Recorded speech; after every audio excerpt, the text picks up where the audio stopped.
Hi, I'm John Fish. I'm a student at Harvard, and actually just a few weeks ago I wrapped up my freshman year there. Since then, I've been taking a little bit of time to reflect on what I've learned, and I decided to make a video on it. So these are the top 5 things that I learned during my freshman year at Harvard. The first lesson: school doesn't matter that much. To me, at least. It sounds a little bit absurd for a Harvard student to say that school doesn't matter that much. I mean, obviously, I've cared a lot about school, and I continue to care a lot about school. But the way that I got to this realization was about halfway through the school year. I was doing an exercise where I wrote down the top 5 things that I spend the most time on and my top 5 values. And then for each of the things that I spent the most time on, I just tried to see how many of my values it actually enriched. And so for me, at the time, school was the number one thing that I was spending my time on. And yet, of my values, it enriched the least of the top 5. Things like making YouTube videos enriched far more of my values.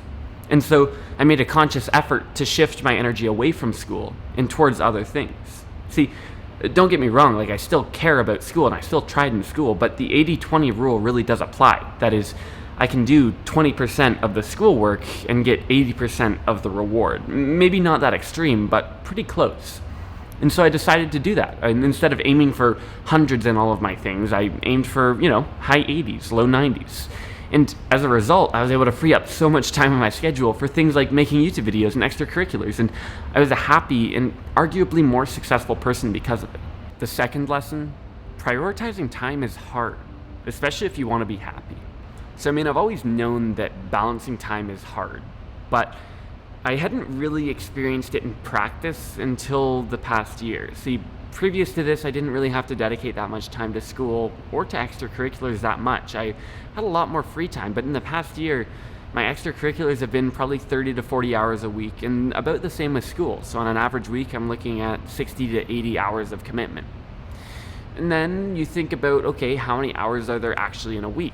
And I try and sleep a fair bit because I feel like I'm not really a normal person if I don't. So I try and get 8 to 9 hours of sleep. So that's 63 hours gone in a week of the 168. So then you're looking at 20 hours, 25, but I'm going to spend about 21 of them eating. So I have 4 hours left.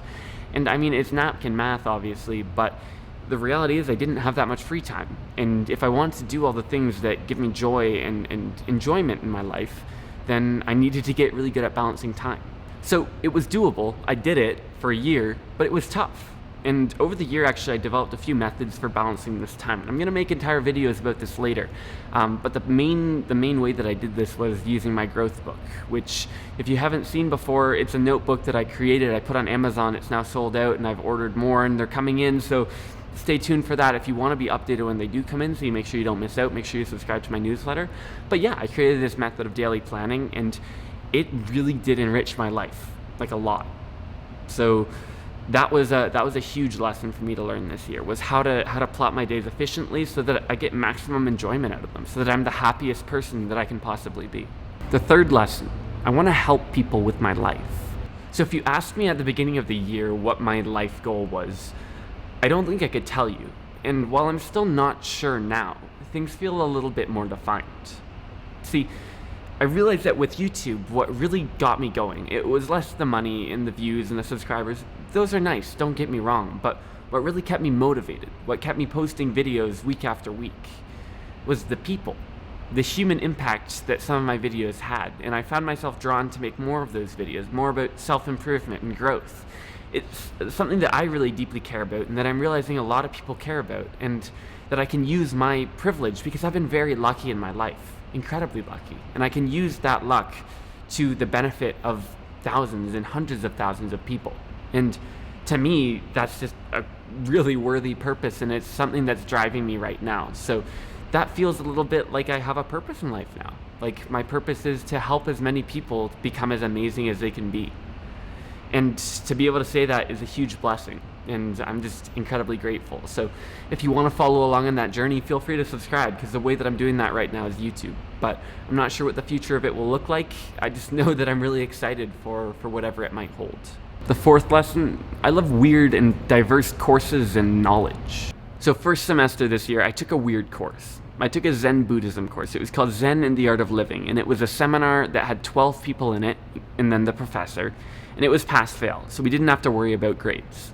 And as a computer science major, it's super weird for me to be able to take courses like that. Like, usually, at least at universities in Canada, if you're a computer science major, your courses are pretty much set out for you. You don't really have that many electives. But for me, half of my courses were electives this year, and that's going to continue into future years. And that's kind of the nature of a liberal arts education. And I didn't really understand that or appreciate that until this year. But what I'm starting to learn from taking these weird courses like the Zen course, but also like the Psychology of Success and Failure, and I took 2 semesters of Swedish, learning from that and also learning from reading a book a week this year. I'm 25-ish books in. I really appreciate diverse thought. I like reading about different things and learning about different things and trying to pull, elements from psychology and computer science and, religion, pulling things all together, trying to create some kind of cohesive worldview. To me, that's what's really exciting right now in academics, and it's what's really keeping me going in school. And as I move forward, that lesson is just going to inform the courses that I decide to take. So I think I'm going to be making an effort to take diverse courses that I wouldn't have necessarily considered, because I really do appreciate that complexity that it brings to my world. And the 5th and final lesson is that Harvard isn't great, but its people are. One thing that I didn't know before the past year, and one thing that I think a lot of people don't know, is that as a school, Harvard honestly isn't that great. I mean, the classes, very similar to most other university classes. The food, very similar. The dorm rooms, very similar. The buildings, very similar. Obviously, a lot of these things are nice and they're beautiful, and I still appreciate them hugely. But, looking at universities like Rice University, for example, beautiful campus as well, you're going to get a similar experience there. What makes Harvard special? It's the people. And I think a lot of people don't really understand this. See, the saying that you are the average of the 5 people closest to you is really true. I mean, it takes a community to bring a person up. If you're surrounded by exceptional and inspirational people, then it's not that hard to become exceptional and inspired yourself. And so at Harvard, this becomes pretty easy because everyone there is exceptional and inspirational in some way. Or maybe not everyone, but I would say, 60 to 80%, which is much higher than at most other universities. The nice thing about this lesson, though, is that it doesn't just apply to Harvard. See, if you're trying to become exceptional, if you're trying to become inspired, then you can find a community of similar people. You can find friends and maybe even family that are people that will bring you to that next level. You can surround yourself with them, no matter where you are, no matter who you are. And I think ultimately that's a lesson that a lot of people need to learn, is that sometimes you need to cut out negative people, and you need to make real efforts to bring positive people into your life, because it will benefit you tremendously. And that's a huge thing that I learned this year, is that it's less so about, the classes, the facilities, whatever. It's all about the people. So those are the top 5 things that I learned from my freshman year. And if you're interested in hearing another perspective on a first year at Harvard, check out my roommate Luke's YouTube channel. He's actually posted a video on this very topic, and he's starting to post more regular content. So I really do encourage you to check him out, maybe subscribe if you like that type of content. So yeah, thank you so much for watching. I really do appreciate your support in all of this. If you liked the video, maybe drop a like. If you haven't already and you want to follow along in my journey of personal growth and development, make sure you subscribe. It means a ton to me, and it really does help me out. So thank you so much again, and I will see you on Tuesday, I guess.